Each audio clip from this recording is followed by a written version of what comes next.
na bino bae bozuli baku ya kolanda biso lisusu na mokoma lelo na kati ya émission na biso lolaka baimboka ya solo boyebi ete na kati ya manaka na biso tozali bongo koyeba oyo ezali makanisa baimboka lolenge nini bandeko bazali kokanisa ebongo lelo bandeko balandi toyaki kokutana na mwana mboka Gaston Nzembela Lola ye azali na ba casquette ebele bongo boko découvrir ye na mokoma lelo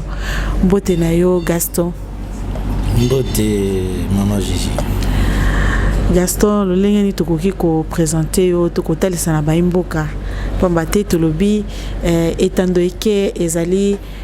miso ya baimboka monoko bakonzi ebongo lelo tosola nan tosombiti na makanisi ya koyeba mwa lolenge nini ndekolola atambola ki pe po lelo akoma na kati ya parti politique tolobi mouvement de solidarité pour le changement ya mwana mboka honorable Laurent Batumona betela bisona mo mtsolo. Oui, merci beaucoup. Comme on a Gaston Nzembela Lola Nengolobi naza lelo acteur politique pembeni ya mokonzi nangai l'honorable Laurent Batumona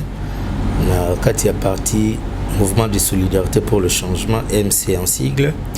nazali occupé poste ya secrétaire exécutif national chargé de la communication. Donc voilà, mais comme tout autre moto eza na pas ina banda ki tete kokoma lelo. Bandeko balandi sengi boba ete mwana mboka Gaston Lola o lelo akoti na kati ya masolo ya politiki babengi acteur politique ye azalaki penza na parcours bongo tokomema ye na mwa biteni tito kokende kokoya na maimatali politiki bongo tomoni yo na ngambo ya Moyembi na bilili pe bokomona Gaston Lola Moyembi. C'est vrai. En tout cas, Gaston Lola Moyembi, c'est depuis ma jeunesse. Nabanda qui m'a envoyé na chorale à église à l'époque où le commande KDC. Non, Nzame Malam fait Paco, voilà. À l'époque, il fait pas ça Nzame Malam na paroisse ya Bandal 3. Et puis wana nde na komisiko ngamoko ko sala carrière solo. Donc nde na bandi ko yemba na ko sala nzembo moko comme ko leka na radio na télévision. À l'époque titre na zongi. C'était en 2007 je pense, non 1997 na sala nzembo wana. Alors na ba début wana parce qu'on a un modèle dans la musique qui de Baba El Shabab. Donc c'était pour moi c'était un modèle vraiment. Mais les Rwandais nous avons Shock Star. Voilà. Avant comment? Oui, avant comment. Donc c'était vraiment mon modèle. Et na évolué ndengwana tout ça en tout cas nous avons beta musique moi mingi na bandal parce qu'on a la na bandal na kolagi na bandal. Bana banda to pesi ba ombote bana banda ba olanda na ngao to mona na ngambu ya na banda molar na pumbu voilà donc on arrive à bambole wana voilà yo poza ki wana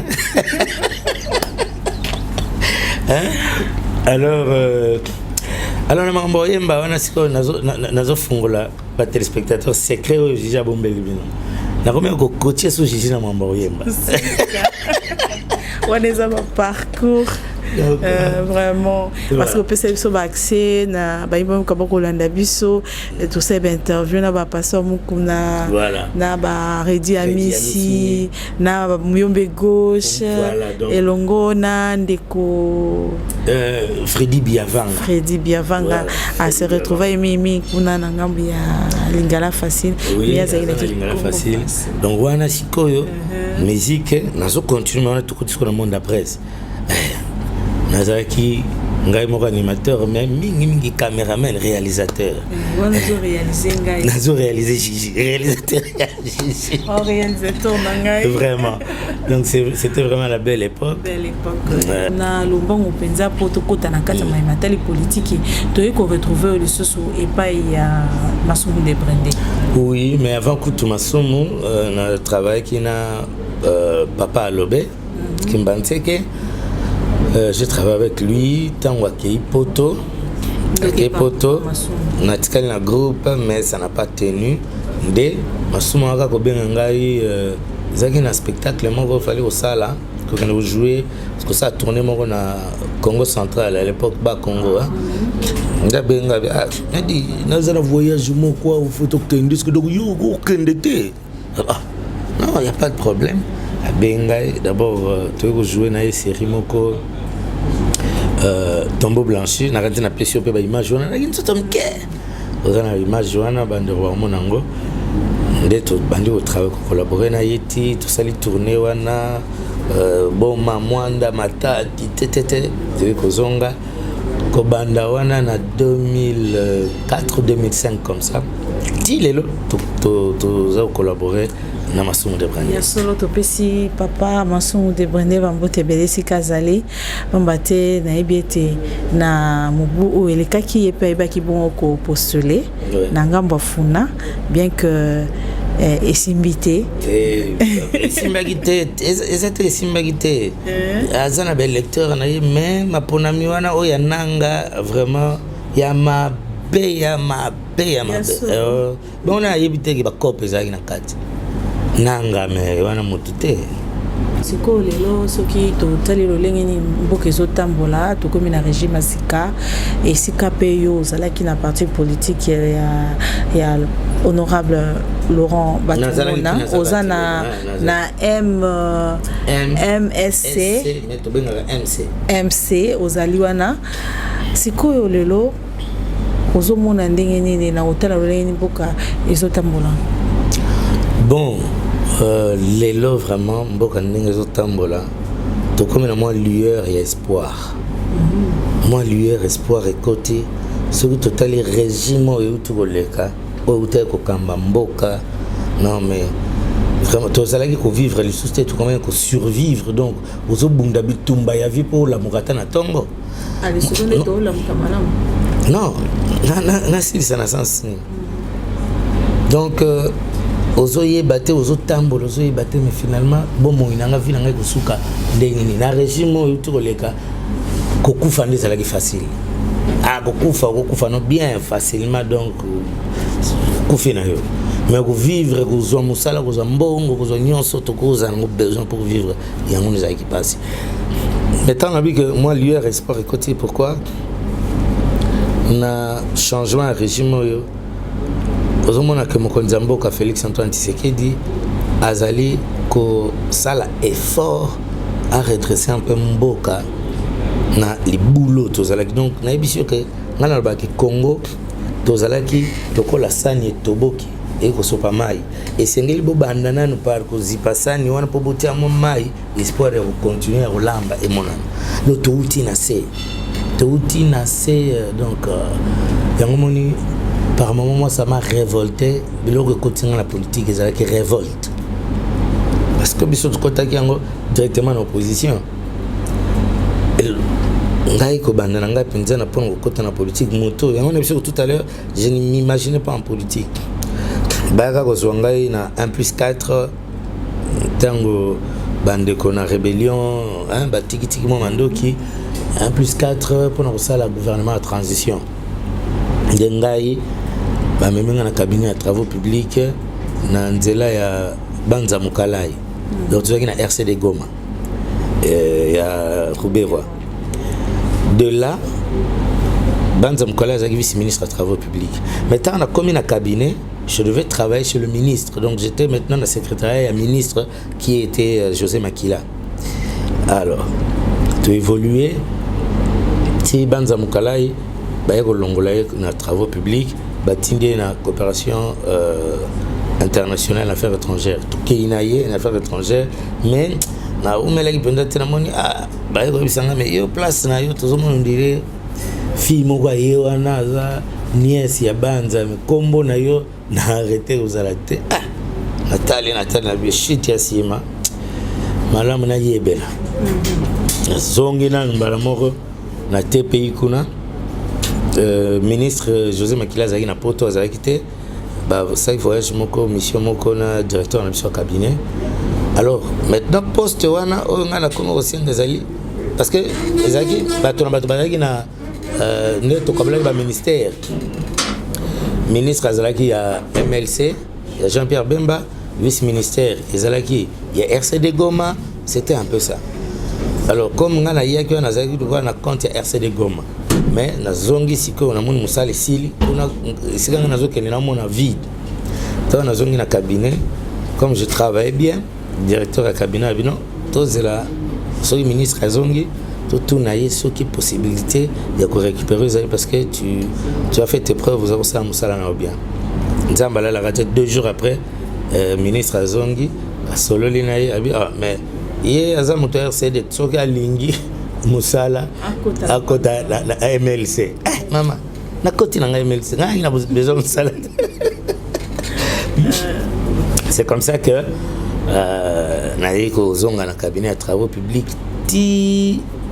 tango banzaki baiko tinda mwana mboka Laurent Batumona vice ministre na travaux publics donc ayo kutanga inazo travailler. Alors comment ça arrive na RCD il est na RCD parce que vice ministère zaika ya RCD Goma nde koyebana na Laurent Batumona wana na cabinet nga na travailler pas ya José Makila ouais mais cabinet zalaki moko misala ya honorable Laurent Batumona à l'époque comme vice-ministre ti to travailler ti na ba élection et au Salema 2006 ndeko ke na biso yango wana ndeko patriarche Gizenga comme premier ministre donc biso to kei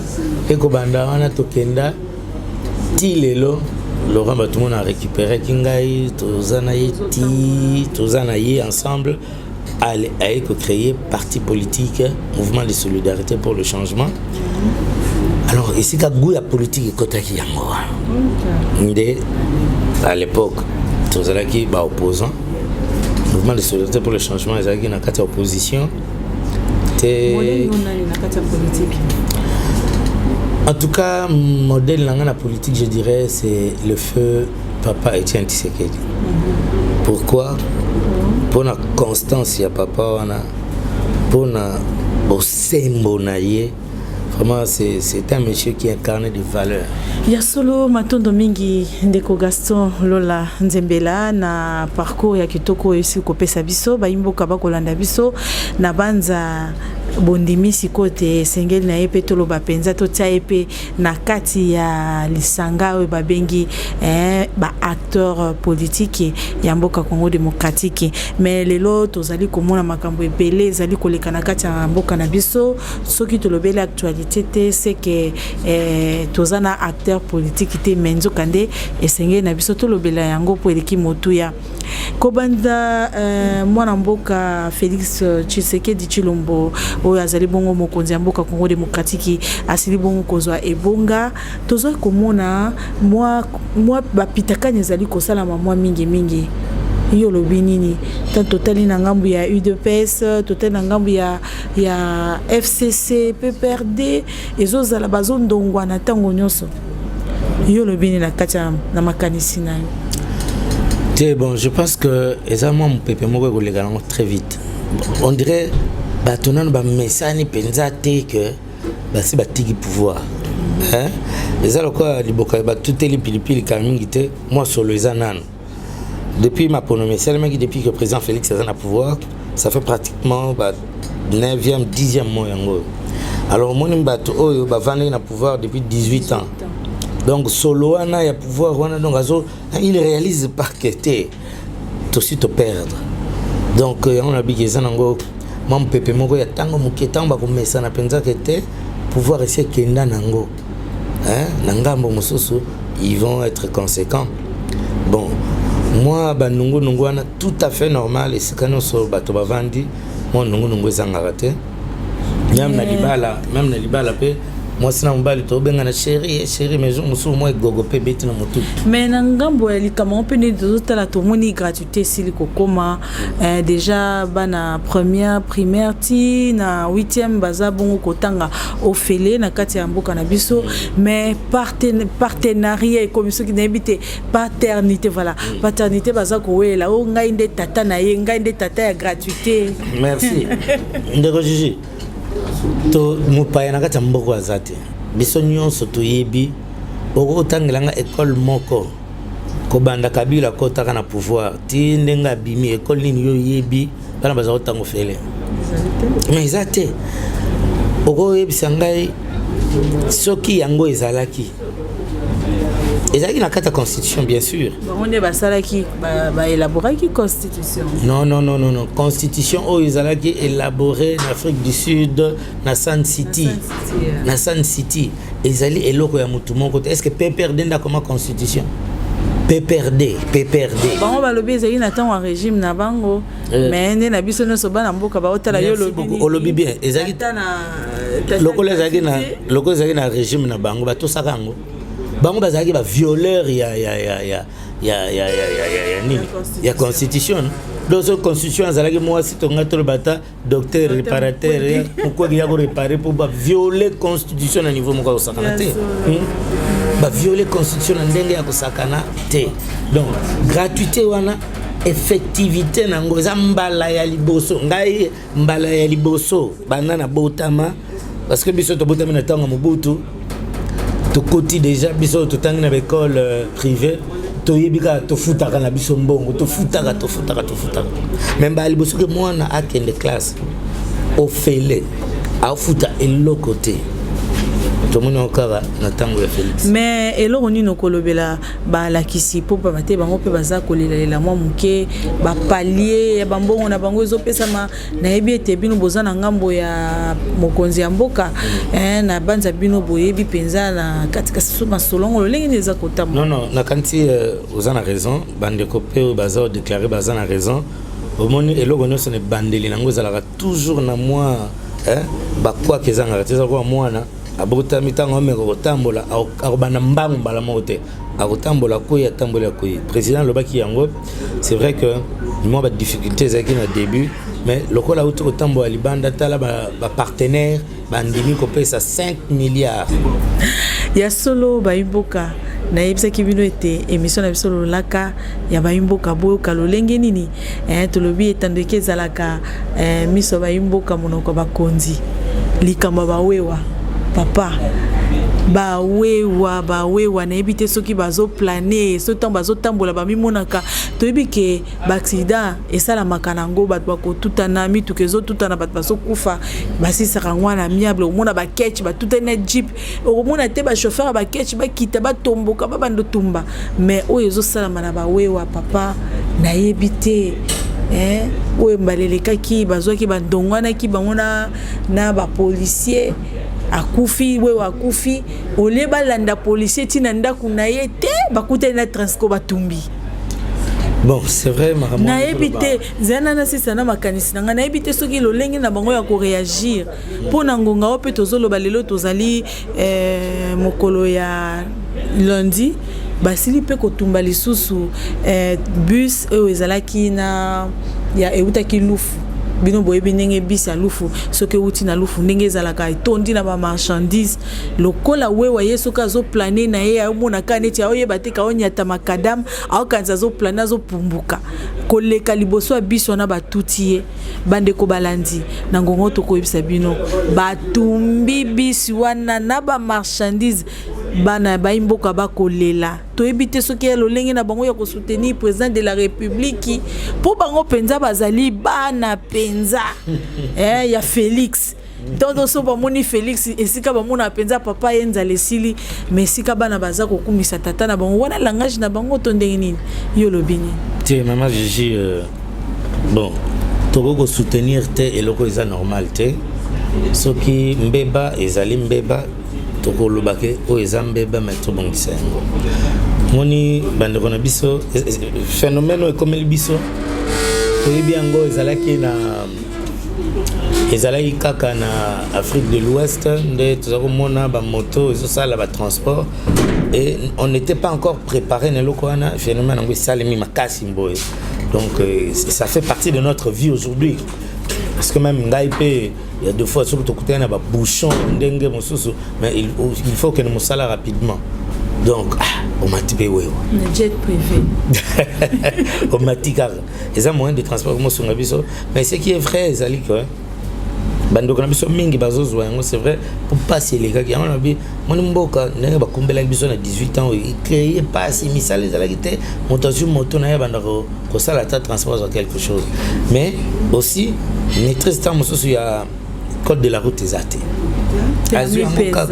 voilà mais azukaka bona sala na po bana babika notion ya code de la route ezalité. Petit à petit, c'est vrai que qu'on créer une association pour côté à Bango, c'est une bonne chose de encourager. Mais bavure wanande to encourager en côté. Ce qui m'a bezali en tout cas ko baby sabilo ko na biso moko ya mboka ezaka parce que même transport rotumba kaka biso mutu to matarango pe. Yango nde songa biso ba transport.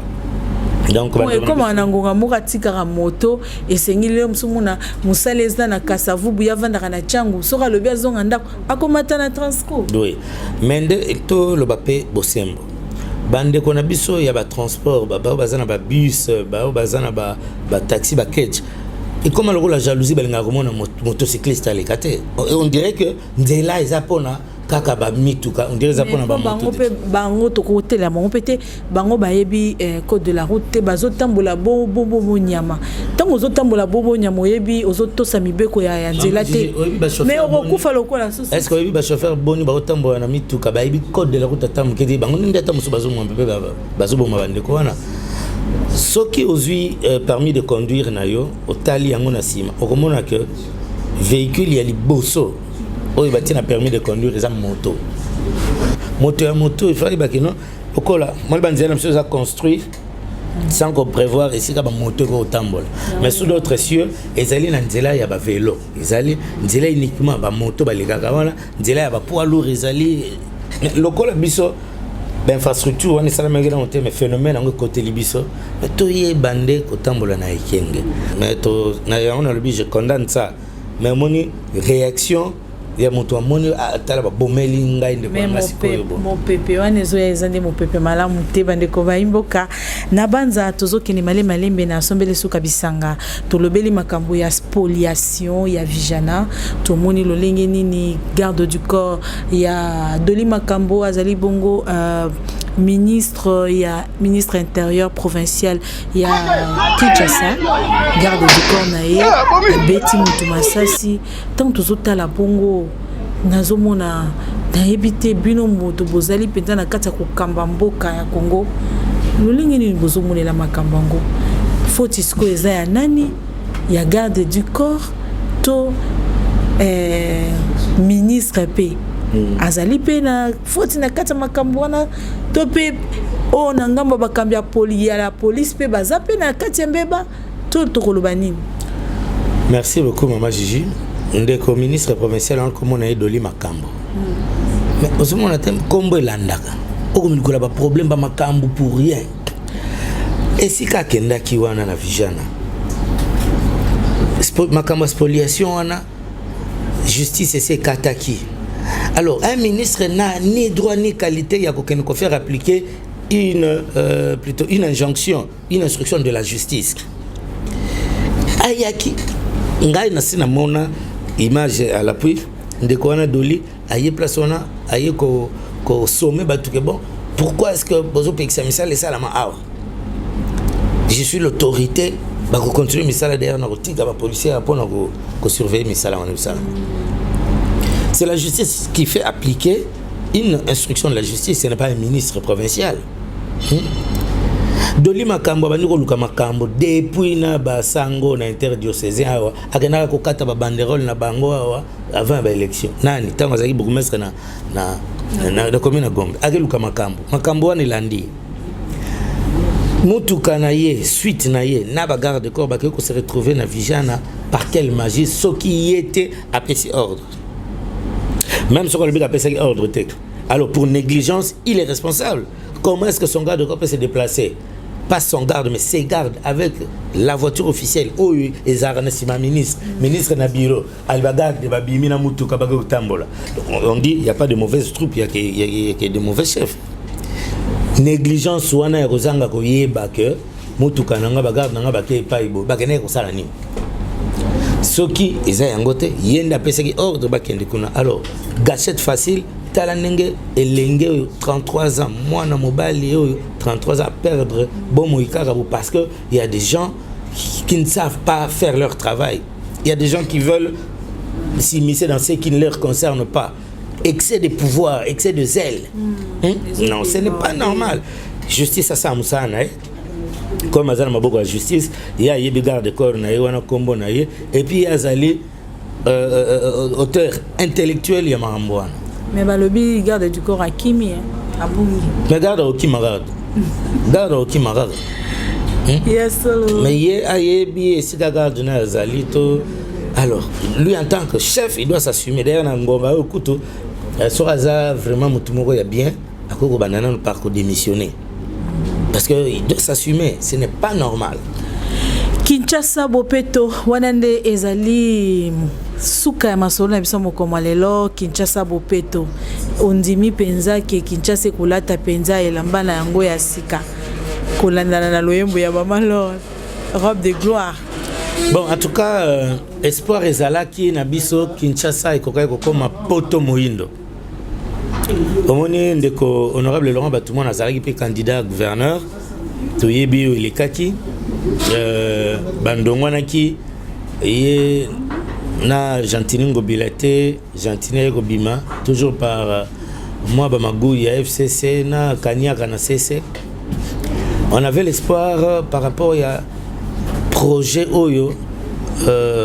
moi namboka Laurent Batoumon azalaki pour la ville de Kinshasa yango albaki Kinshasa poto moindo c'est possible. Bon, dès qu'on a biso Gentini ayaki na oya ye programme lobby Kinshasa Bopeto. C'est vrai, tous otala nanu ndenge nini tous souhaiter que ville na biso et ils ont gelana mo elamba nango ya mo kitoko ya kala. Tala lelo Rwanda ndenge ville ya Kigali ndenge ezali rien à comparer avec Kinshasa. Or mbongo oyo bazotongela nango Kigali ba oyibaka ngo epa na biso na ba ressources na biso.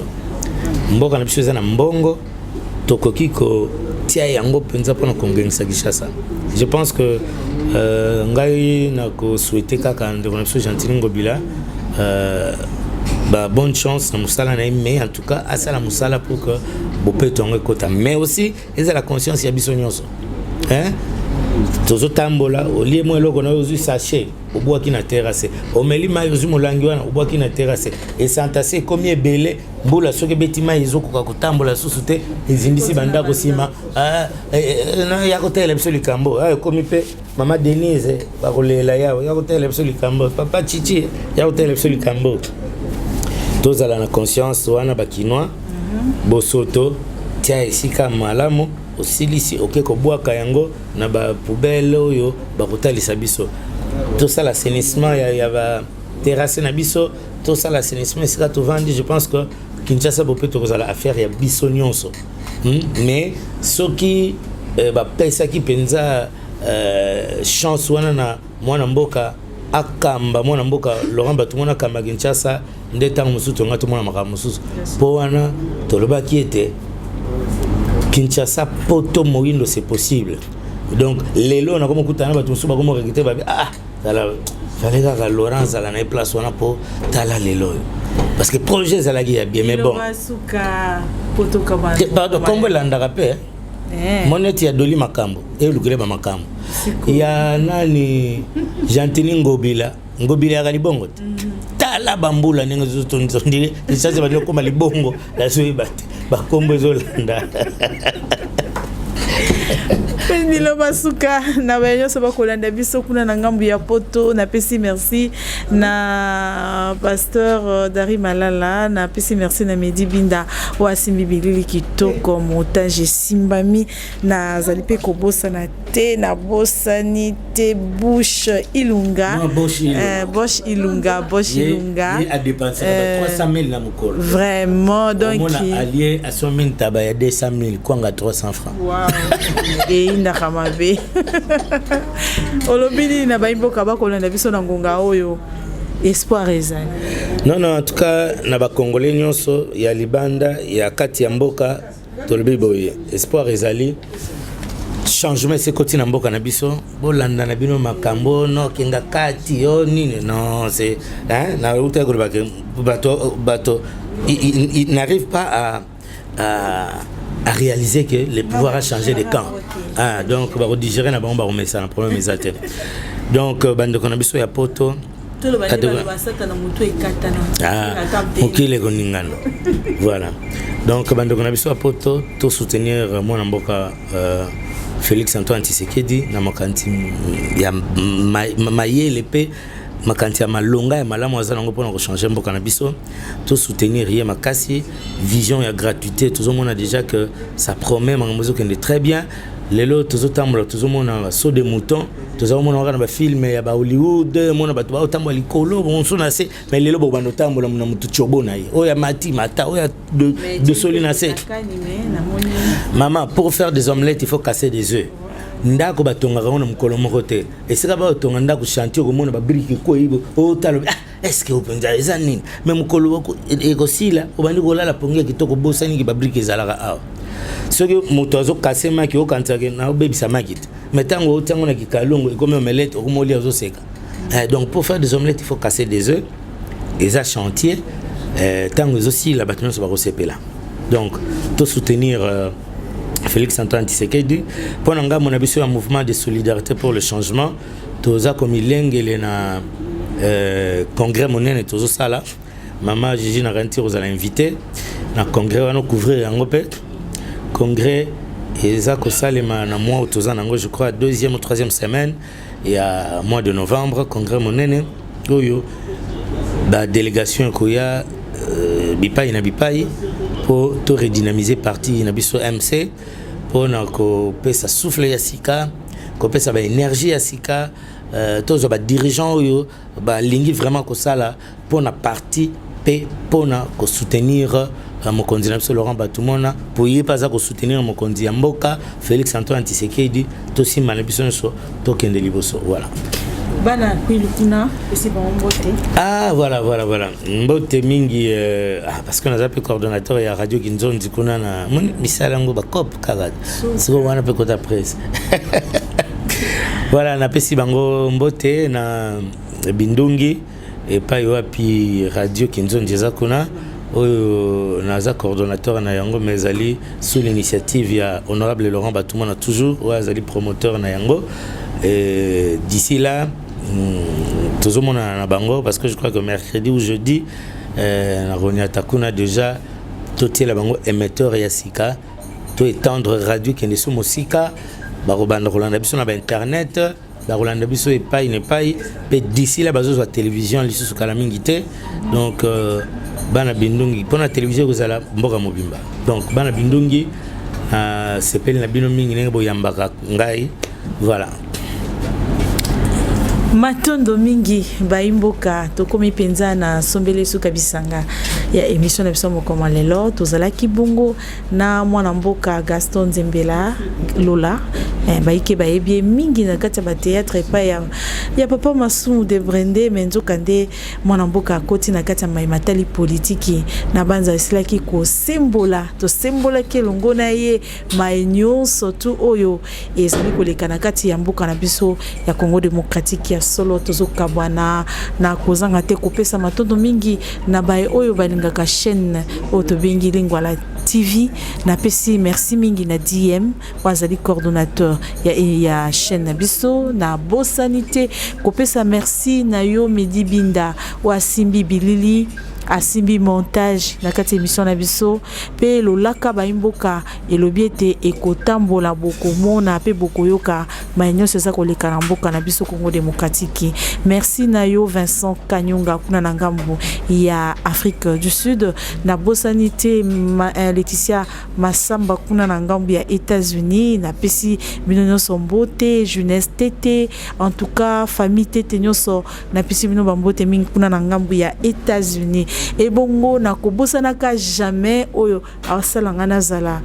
maître Andrada le président ya Ako Coiffe ya bana barumbu na pesi bino bambote belé matondo mingi na bino bozaki na biso elongo na bosanité Afi Arnold bana ya Milano kuna na ngambu barumbu Priska Biga Jérémy Grasse toujours Nathan maman Françoise Balenda Geti Binda Glembe na pesi bino merci neto munani nambala sima groupe ya We Are The World na kati ya WhatsApp bino pe na bosanité en tout cas soki tokokabwana na kopesa peso sous merci mingi na yo Blandine Kumbi motema ya Jean-Claude Jingulula totikali malamu ndeto munani na mbala sima.